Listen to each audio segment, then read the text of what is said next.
On part 1 and part 2 of my beginner crochet how-to videos, we learned how to do a slip knot and then also how to do a chain. If you do not know how to do a slip knot or a chain with crocheting, please go back to part 1 and part 2 of this series. It's pinned in the playlist for beginner crochet on my profile. Next, I'm going to show you for part 3 how to do a row of single crochet stitches. That is one of the easiest stitches that has the less amount of work to do. So I just chained a few, just a little short spot. We're just going to do a little square. That way it gives you some practice with doing single crochets, chaining up, turning your work, and completing multiple rows. And then I'm going to show you how to fasten off. So I did a few chains, and we're going to have a turning chain. So let's say you wanted to do a square with 10 stitches.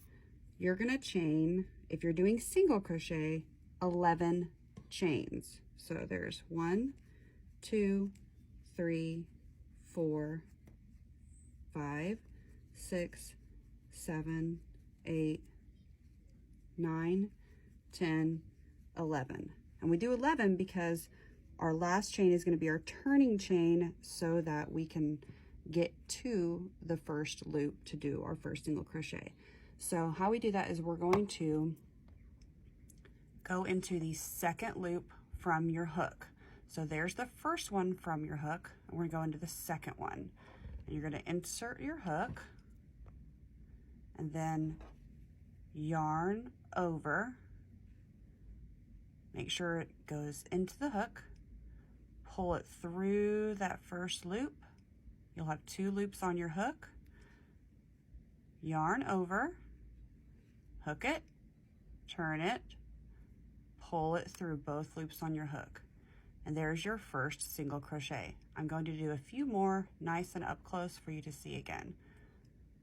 Insert your hook into the loop, yarn over, pull that loop through, yarn over, pull your loop through both loops on your hook. There's 2 single crochets. And we're just going to keep going down the chain, doing single crochets only. Insert your hook, yarn over, pull up a loop, yarn over, go through both loops on your hook. And I'm just going to keep doing it over and over. Yarn over, pull up a loop, yarn over, make sure and turn your hook to pull that loop all the way through those 2 loops on your hook. So I'm going to go really slow one more time. We're going to go into the next loop on the chain, yarn over, pull up a loop, yarn over, make sure and turn your hook into that teardrop shape to be able to pull your loop through those 2 loops on your hook. One more time really slow. I'm just going to go into, you want to make sure that you're not going into the same spot that you just put a stitch unless you're doing an increase, which we'll talk about on a different video. So we're just doing 1 stitch in each loop on the chain for now. Pull up a loop, yarn over, pull through both loops on the hook. And remember, you're going to want to practice turning your hook up and down to be able to fit through.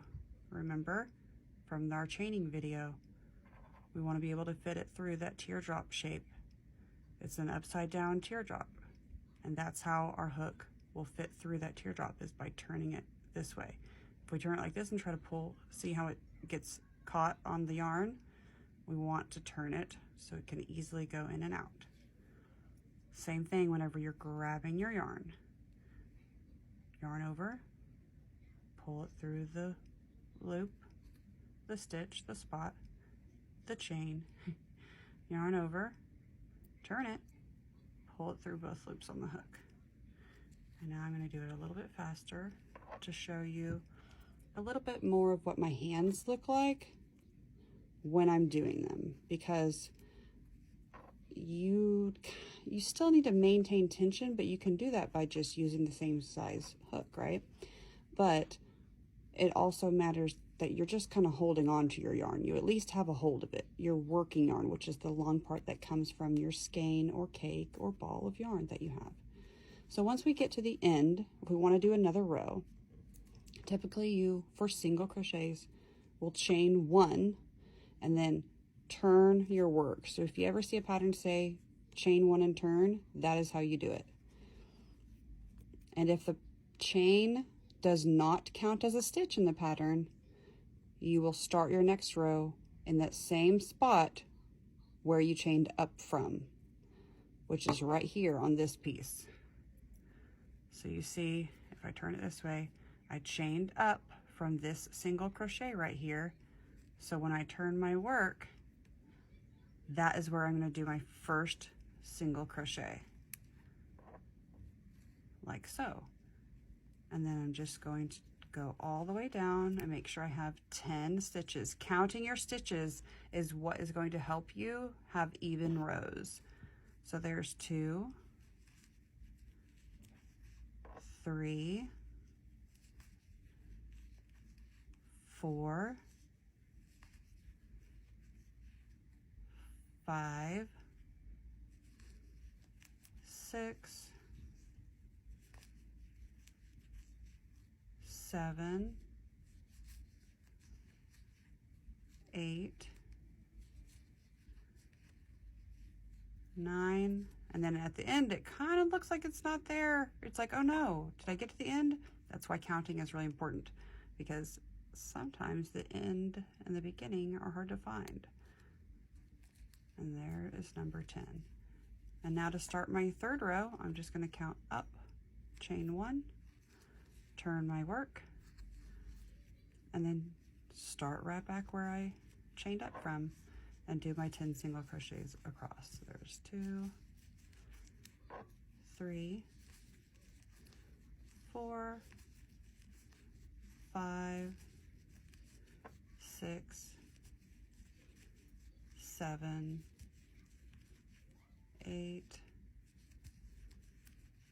9, and 10. And then you can just keep going to practice doing, yeah, some of my nail polish came off. Keep practicing by chaining up, turning your work, and then doing 10 single crochets across back and forth until you get whatever height you want your piece to be. I'm just gonna do maybe 4 more rows. All right, I'm back. I actually did 7 more rows because I wanted to look more like a square. So if you're wanting to know how many rows you've done and you didn't keep count, I'm going to show you how to count your rows because they do turn each time. So here's 1 row, 2, 3, 4, 5, 6, 7, 8, 9, 10. So I ended up doing 10 rows, which kind of maths up, right? Because I'm doing single crochets and I did 10 stitches, 10 rows, so it does make it even to be almost like a perfect square. And if you were to use a larger hook, I'm using a 5mm or even thicker yarn, you could finish this off and make it into like a little coaster or something, like your first crochet project done. Or you could keep it this small or this narrow and keep going and make a skinny scarf and just do tons of rows until you get the length that you want. But now I'm just going to show you how to finish off your work. If you ever see something in a crochet pattern that says FO or fasten off, or some people call it finish off, you just do a chain, pull your loop up, and then snip your yarn with enough of a tail left over so that you can weave your ends in. And I will show you how to weave your ends in to complete your work, because you never want to just tie a knot and then cut it off because it's more likely to unravel later. So I have my little metal bent tip darning needle or yarn needle. If you've ever ordered a crochet hook from me, similar to like this one right here, this is well loved, y'all. This is my favorite one. You will have one of these because I add them in the little goodie bags with my orders. So you just put your yarn, I like to just bend the yarn on the end like so, and then just shove it through the eye of the needle, and then select which side is your right side and which side is your wrong side. I'm just going to go like this, and I'm going to insert my needle down in between the two loops at the top of the stitch and pull my yarn through. And you don't want to pull it too tight right there, but you want it to be all the way pulled in. And then I'm just going to go under a few stitches, and this is going to be my back side or my bottom side of my square. And then I'm going to kind of just weave in and out of a few other ones, just making sure I'm not going in the exact same route that I took to go the other way. And to be honest, with this piece, going just back and forth once is totally enough to keep that yarn from coming out and doing any damage. And then I'm just going to do it on the other side as well now. Okay, I'm just doing my route back the opposite way on my last yarn tail, snipping it, and I just made sure I went on the same side as I did the other side. And now this is my right side and this is my wrong side. And there is a little single crochet square of 10 rows. Now, if you have any questions or would like to see or learn how to do anything different than what you've seen in my tutorial videos so far, please leave a comment or send me a message. You can also contact me on all the other socials that are linked right here on my bio in my link tree. And I hope you have some good luck with working on a single crochet for your beginner crochet project.